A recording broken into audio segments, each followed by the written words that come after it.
Assalamualaikum warahmatullahi wabarakatuh. Bismillahirrahmanirrahim. Ashhadu an la ilaha illallah wa ashhadu anna Muhammadar Rasulullah.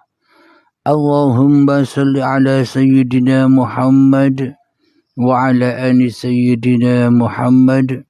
Rabbi shrah li sadri wa yassir li amri wahlul 'uqdatam min lisani yafqahu qawli. Amin. Bismillahirrahmanirrahim. Salam hormatku, salam ta'zimku selalu buat para sahabat-sahabatku tercinta, baik yang ada di dalam ataupun yang ada di luar negeri. Semoga kita semua senantiasa selalu di dalam lindungan Allah Subhanahu wa Ta'ala. Amin ya Rabbal Alamin. Alhamdulillahirabbil alamin. Marilah kita awali kajian di pagi yang indah ini dengan mengemahkan kalimah-kalimah thayyibah. Subhanallah walhamdulillah wa la ilaha illallah wallahu akbar wa la hawla wa la quwwata illa billahil aliyyil azim. Sadaqallahul azim. Tema di pagi ini yaitu Allah wajib hidup dan Allah wajib mati. Allah wajib hidup dan Allah wajib mati. Allah wajib hidup dan Allah wajib mati. Apa maknanya yang sebenarnya? Dalilnya ada di dalam diri kita sendiri. Sebelum kita mengkaji Allah wajib hidup, kita mengkaji dahulu Allah wajib mati. Ketika datang detik-detik akil balik tiba, sekitar usia TK, mulailah kita bangkit dari yang adam, dari yang tak ada, mencoba hawa nafsu memakan buah khuldi. Jadi cerita Adam dan Hawa itu sebenarnya cerita masing-masing diri manusianya.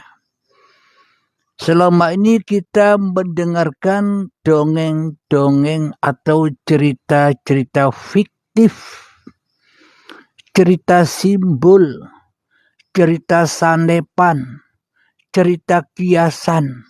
Kenapa? Karena yang diceritakan tentang Adam dan Hawa selama ini barangnya gaib, sudah berlalu, hanya cerita doang, hanya dongeng saja. Kita selama ini mengimani dongeng, kita selama ini mengimani cerita saja, tidak tahu dan tidak pernah berjumpa dengan cerita-cerita yang kita imani sendiri selama ini. Akan tetapi yang didongeng-dongengkan, yang diceritakan tentang Adam dan Hawa itu sesungguhnya cerita setiap diri manusianya, bukan cerita yang di luar dirinya. Maka dari itu diadakan kitab suci, ayat suci itu supaya kita tidak menjadikan kitab suci, ayat suci itu sebagai dongeng-dongeng cerita fiktif, cerita halusinasi saja.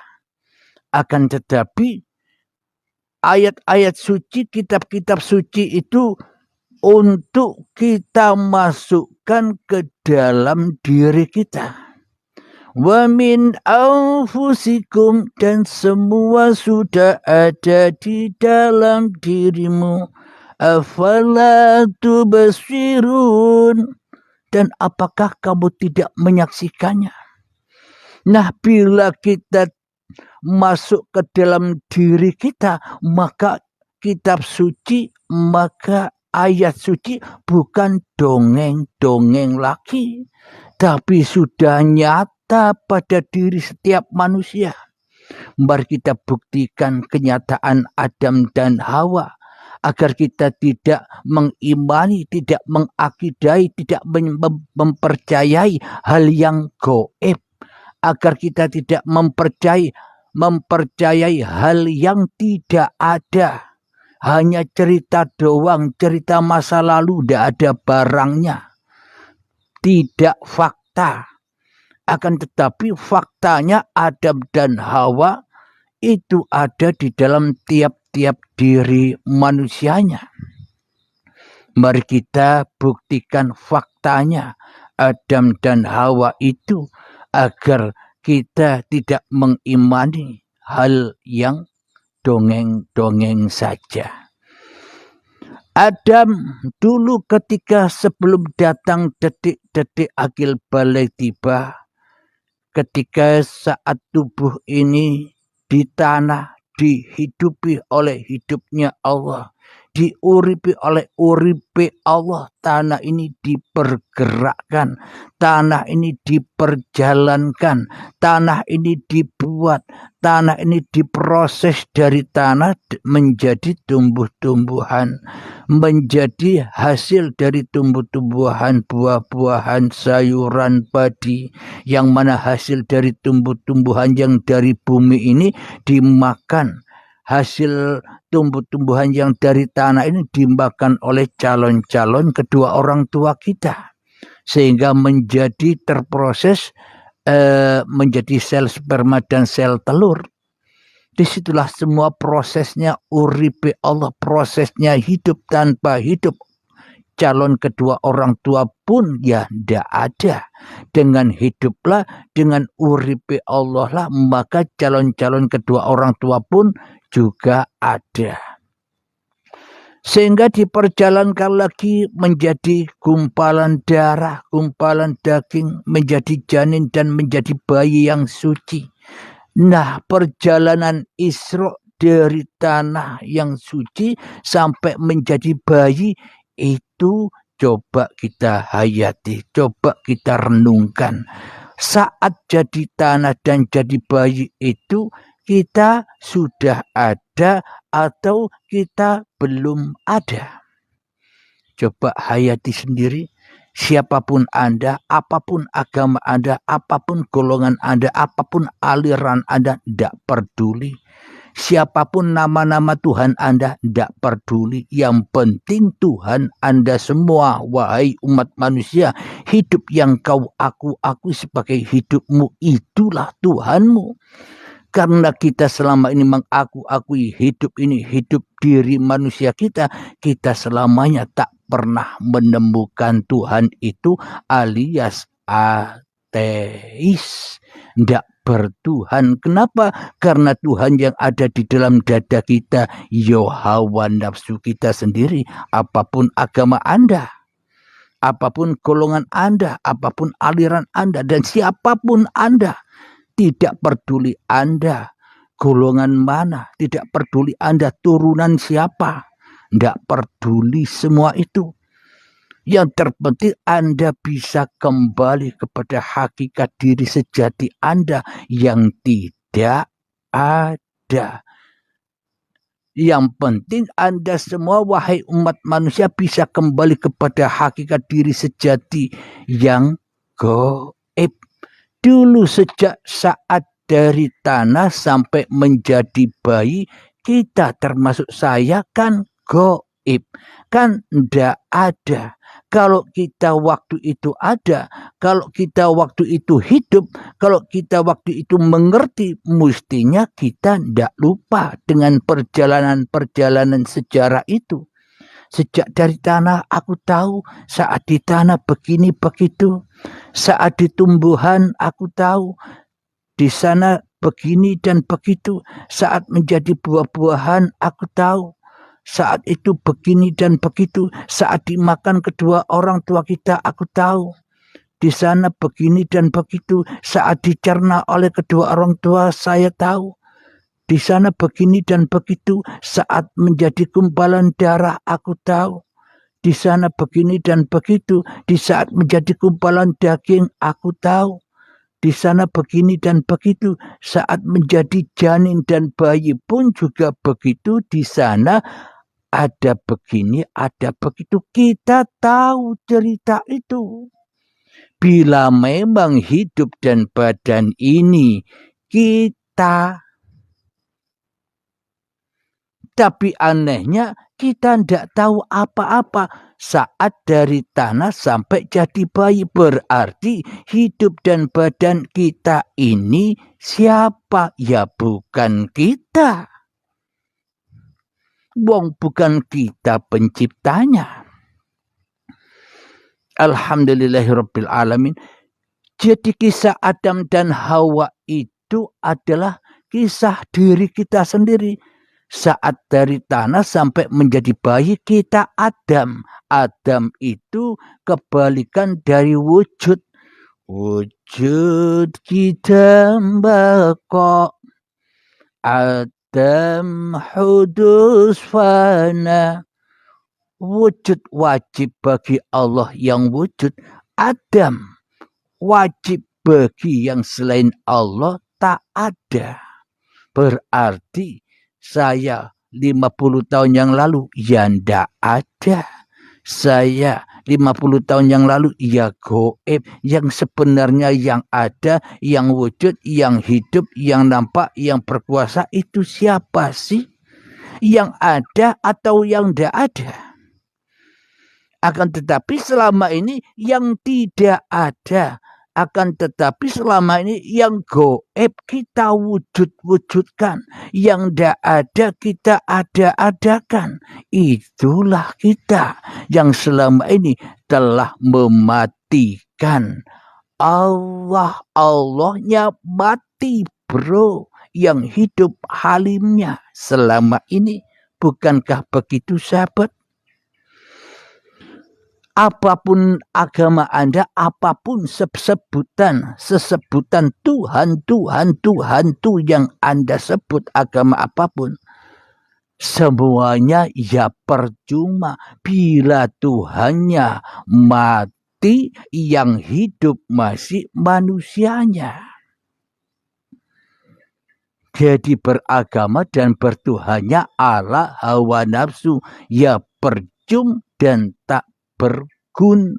Kenapa? Karena agama dan bertuhannya ala setan, ala hawa nafsu yang memperturutkan langkah-langkah setan dan yang memperturutkan langkah-langkah hawa nafsunya sendiri-sendiri sehingga menciptakan Tuhan yang disenanginya, sehingga menciptakan agama-agama yang dicocokinya di dalam hatinya.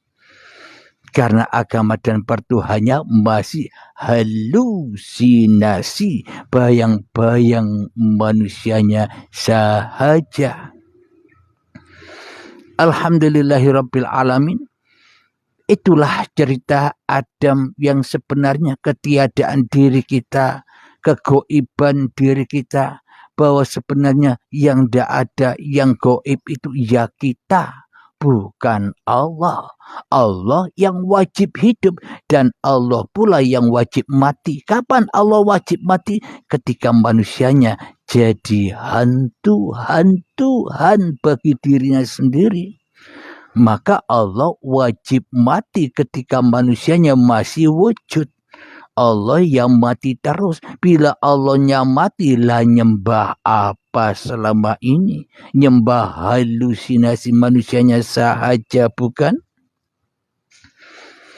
Itulah cerita Adam dan Hawa, yakni Adam ketiadaan, Adam kegoiban telah digoda, diajak oleh Hawa. Hawa itu ya hawa nafsu. Diajak untuk apa? Diajak untuk mayoran. Diajak untuk mayoran apa? Mayoran buah khuldi. Buah yang terlarang. Pohon yang terlarang. Hei Adam dan Hawa, jangan kau dekati pohon itu. Kenapa? Bila kau dekati pohon itu, engkau akan merasa hidup yang kekal khuldi.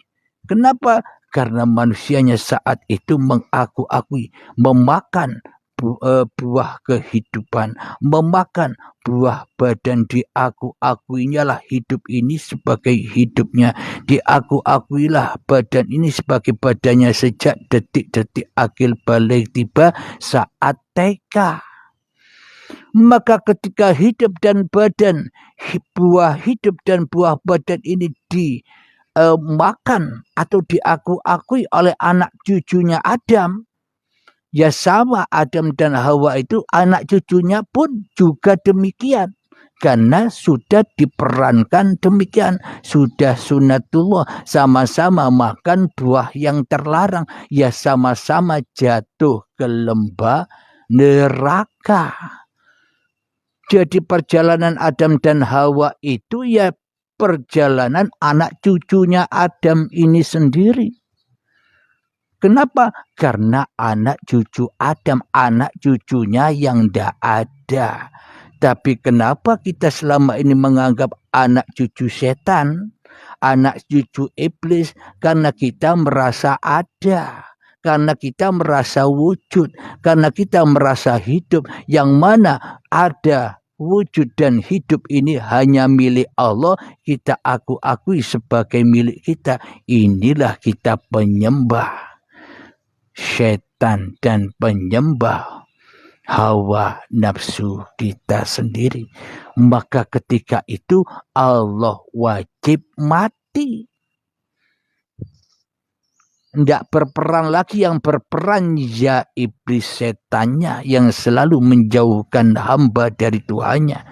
Akhirnya setelah makan buah yang terlarang, buah khuldi, buah badan dan buah kehidupan ini, maka dirampoklah semuanya isi dunia ini. Diaku-akuilah bahwa ini milikku, itu milikku. Dan semua yang ada di hadapannya diaku-akui semua hanya milik manusianya. Dirampoklah seluruh isi dunia. Duduknya sudah dirampok sebagai duduk manusianya. Padahal manusianya tidak bisa duduk. Berdirinya sudah dirampok sebagai berdiri manusianya. Padahal manusianya tidak bisa berdiri. Melihat sudah dirampok sebagai penglihatan manusianya. Padahal manusianya tidak bisa melihat. Pendengaran dirampok sebagai pendengaran manusianya. Padahal manusianya tuli.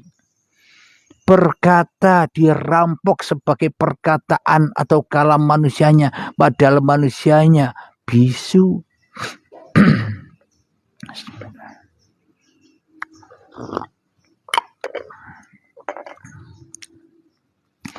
Berpikir diaku-akui dirampok oleh manusianya. Padahal manusianya tidak bisa mikir apa-apa. Kepintaran diakui sebagai kepintaran manusianya. Kecerdasan diakui sebagai kecerdasan manusianya. Padahal manusianya bodoh. Alhamdulillahirabbil alamin. Maka semua dirampok sebagai milik manusianya. Itulah wajib bagi Allah itu mati ketika manusianya jadi raja. Jadi Allah mati maknanya Allah bersembunyi di balik manusianya. Al-insanu sirri wa ana sirruhu. Manusia adalah sebuah rahasia dan akulah sebagai rahasianya. Bagi orang-orang yang masih buta mata hatinya termasuk saya, bagi orang-orang yang masih membatu hatinya keras, melebihi kerasnya batu seperti saya, ya tidak mungkinlah Allah itu hidup. Kenapa? Buktinya Allah tidak ada. Gaib. Oh, Allah itu ada. Jangan dikatakan gaib itu Allah tidak ada. Allah ada. Saking tidak terlihat podo wae. Karena manusia yang masih membela dirinya sendiri sebagai Tuhannya, dirinya di hatinya. Itu hanya kamuflase, hanya omongan doang. Tapi kenyataannya di dalam hati kita yang jadi Tuhan, yang jadi Allah, Abdul Halimnya yang jadi Allah, diri Anda masing-masing yang merasa bisa apa-apa, yang tidak dibisai oleh Allah. Nanti kalau dikatakan Allah bisa duduk, Allah bisa berdiri, Allah bisa merokok, Allah bisa sholat, Allah bisa bekerja, Allah bisa naik motor, Allah bisa ke sawah, Allah bisa berdagang, Allah bisa melaut dan sebagainya. Dikatakan murtad. Kenapa? Karena Allah tidak bisa apa-apa. Katanya kan begitu. Bila Allah disamakan dengan pergerakan makhluk, ya murtad. Kenapa? Karena iblis dan setannya tidak mau disaingi Tuhan. Dan supaya manusia tetap di dalam langkah-langkah iblis dan setan. Dan supaya manusia tetap tinggal di dalam neraka, di dalam anar, barengi, nungguin iblis dan setan sahaja, kumpul dengan iblis dan setan.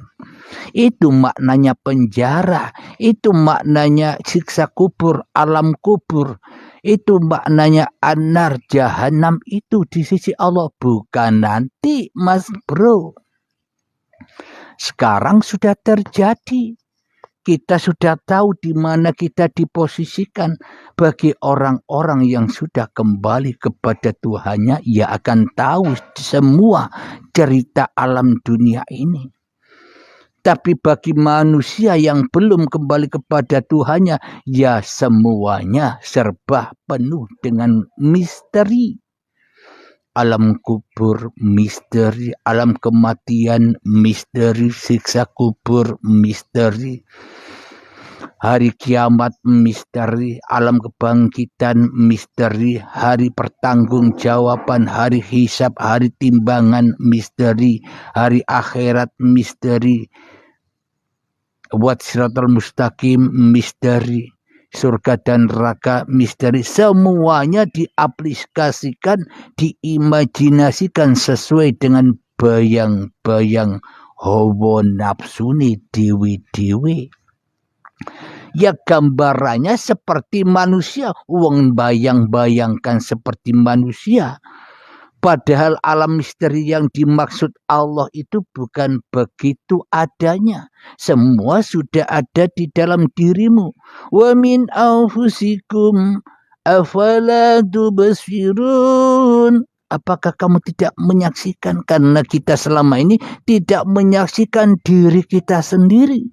Karena kita selama ini sibuk menyaksikan yang di luar diri. Sibuk menyaksikan orang lain. Sibuk menyalahkan orang lain. Sehingga kita terpenjara di kuburan ini. Di kuburan massal ini.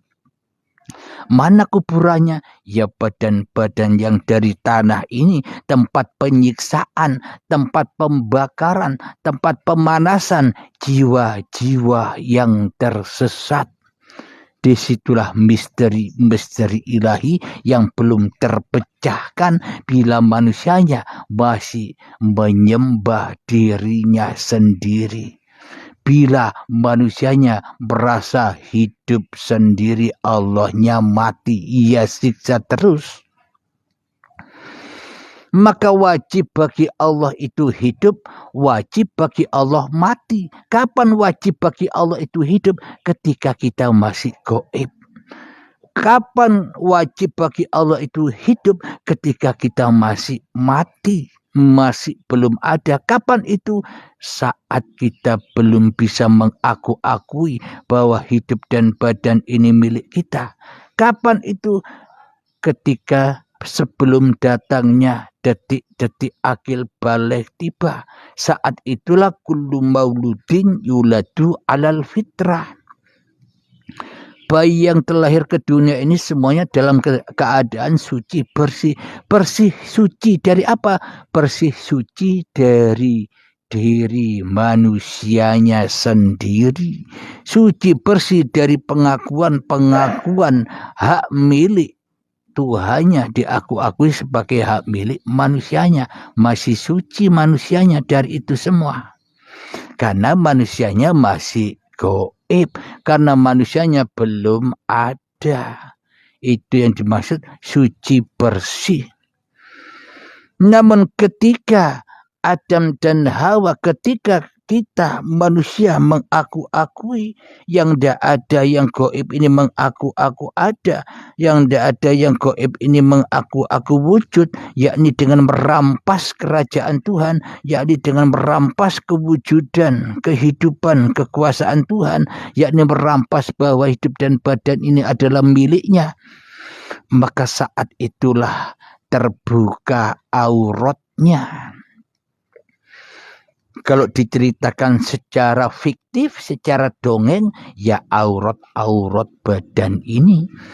Kenapa? Karena masih babakan syariat saja, yang dipandang ya badan saja. Akan tetapi yang dimaksud terbukanya aurat ketika Adam dan Hawa makan buah huldi, ketika setiap manusia datang detik-detik akil balik, mengaku-akui bahwa hidup dan badan ini milik manusianya, mengaku-akui atau dimakanlah hidup ini, dimakanlah badan ini sebagai miliknya, maka terbukalah auratnya, terbukalah kejelekannya. Apa itu auratnya? Apa itu kejelekannya? Sifat-sifat manusianya yang fahsya wal munkar. Ketika ada diri manusianya, ketika wujud diri manusianya, ketika hidup diri manusianya, ya fahsya wal munkar terus. Tidak ada benarnya, salah terus. Kenapa?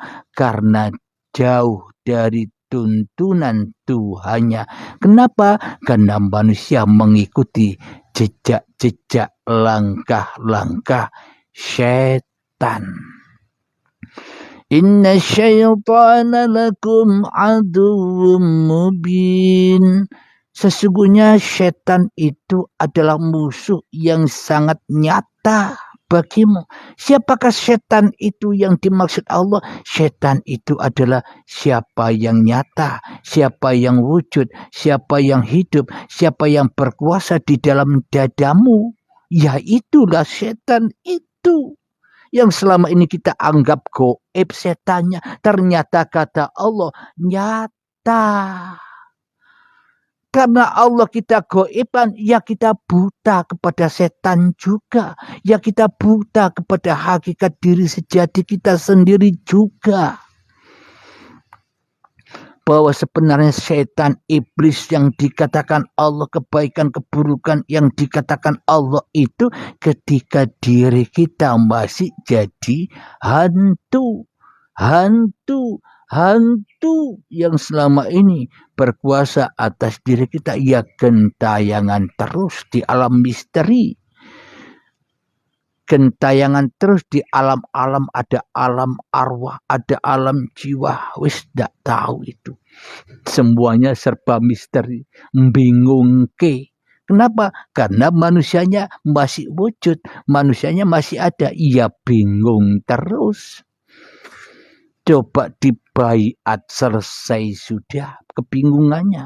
Mentas dari alam misteri, mentas dari alam kemanusiaan, mentas dari alam fahsya wal munkar, mentas dari lembah dosa dan lembah neraka, lepas dari siksa kubur. Kenapa itu semua terjadi? Pasca setelah baiat, karena inna lillahi wa inna ilaihi roji'un, karena datangnya dari Allah, kembali kepada Allah. Lah kalau ada yang bertanya, Ustadz, bila saya baiat sendiri bisa? Ya terserah, sakarepmu, terserah dirimu. Masa Allah baiat Allah, masa manusianya sendiri baiat manusianya, masa hawa nafsu baiat hawa nafsu, ya sakarepe. Alhamdulillahirabbil alamin. Di sini saya hanya menceritakan, mengisahkan diri kita sendiri sahaja. Setelah itu terserah Anda mau kemana arah jalannya. Pokoknya saya hanya diutus menyampaikan saja. Babakan kepahaman, babakan hidayah, semua Allah yang berkuasa. Alhamdulillahirabbil alamin.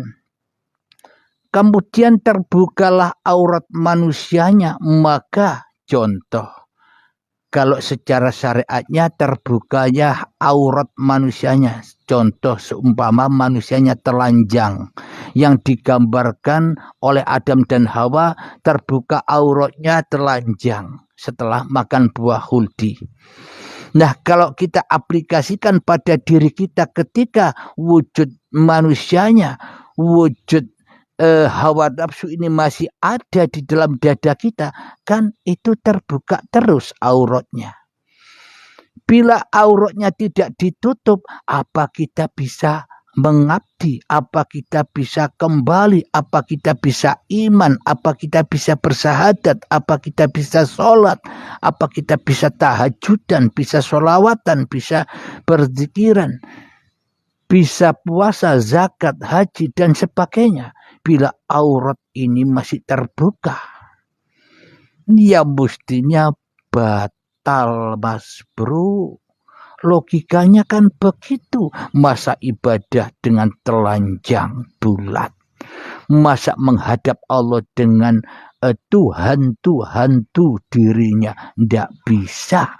Makanya untuk kembali kepada Allah harus menutup aurat manusianya.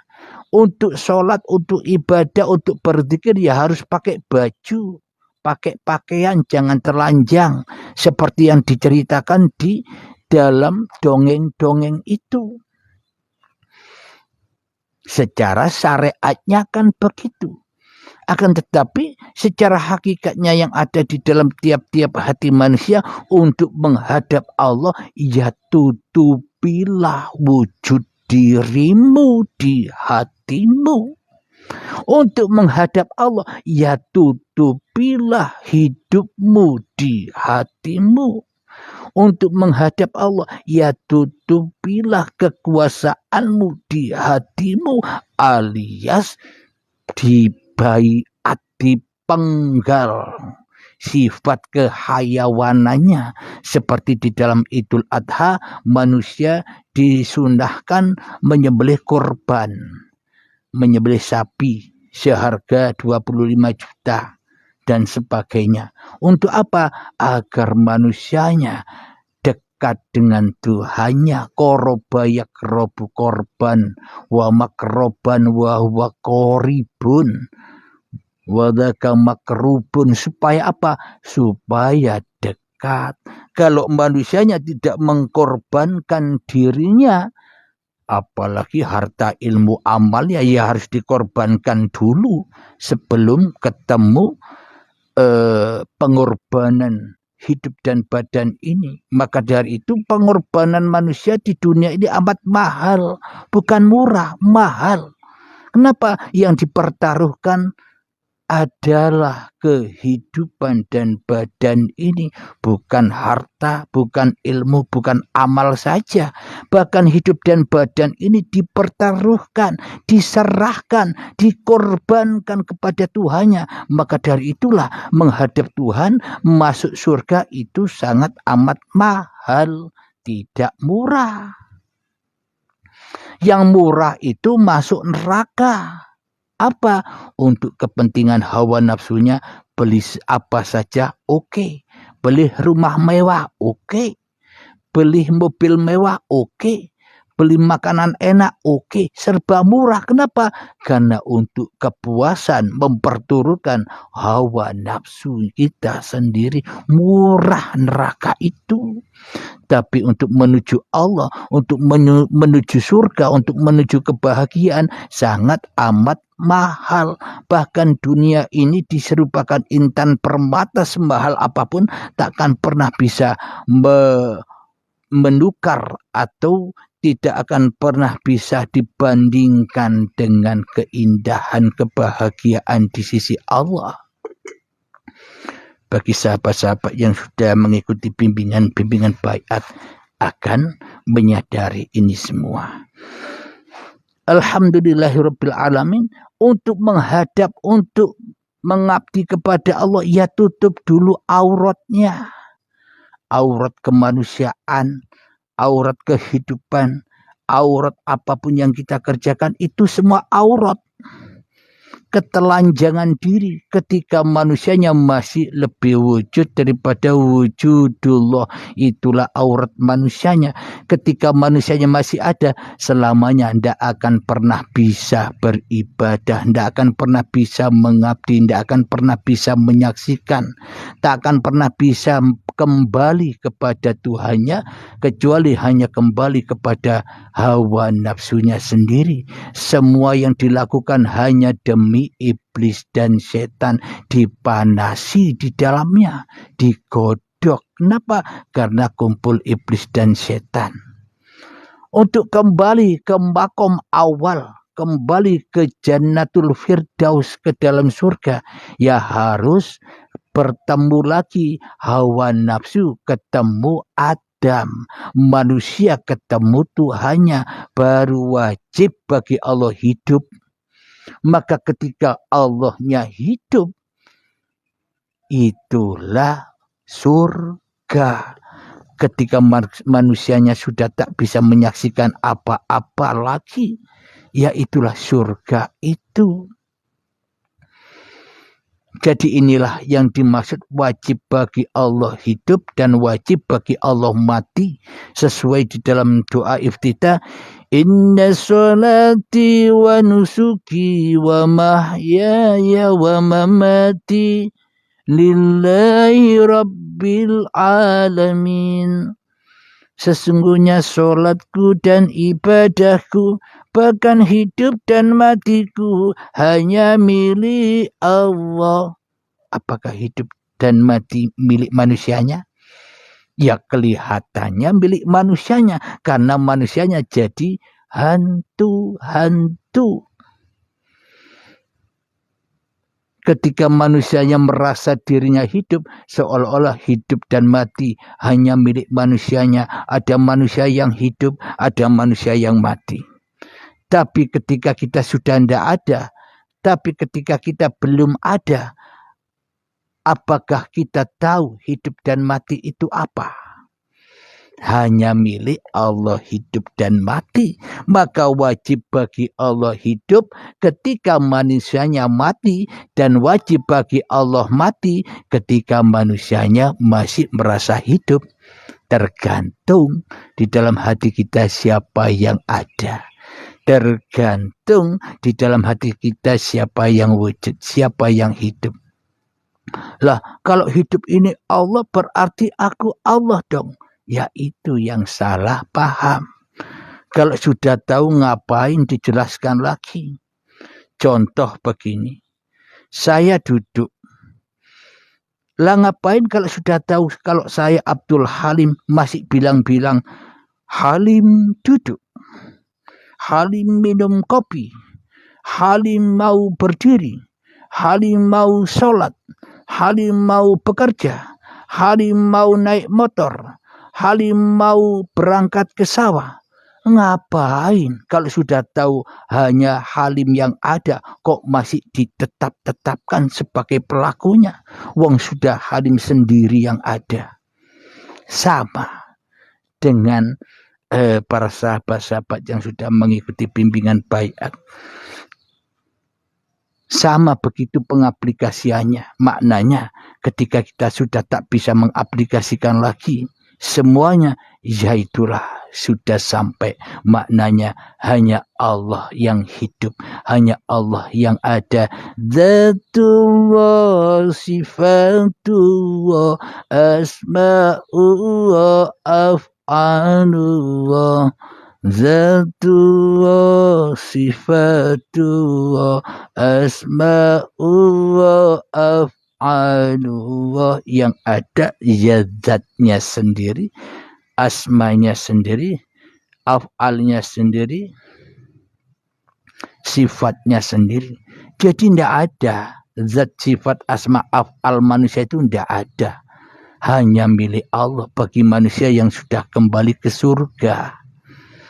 Surga itu di mana? Ketika owe makan datang, owe minum datang, owe dibersihkan, dimandikan, dipakaiani. Ya seperti mayat itu loh. Mayat yang tak bisa sholat tapi disolati oleh yang hidup. Mayat yang tak bisa mandi dimandikan oleh yang hidup. Mayat yang tak bisa berpakaian dipakaiankan oleh yang hidup dengan kain kafan putih. Sehingga ketika manusianya tidak bisa apa-apa, yaitu yang dimaksud suci, bersih. Itulah yang dimaksud la ilaha illallah. Ketika hanya Allah yang hidup, maka matilah manusianya. Semoga saya khususnya dan semoga kita semua memahami tentang judul ini. Allah wajib hidup dan Allah wajib mati.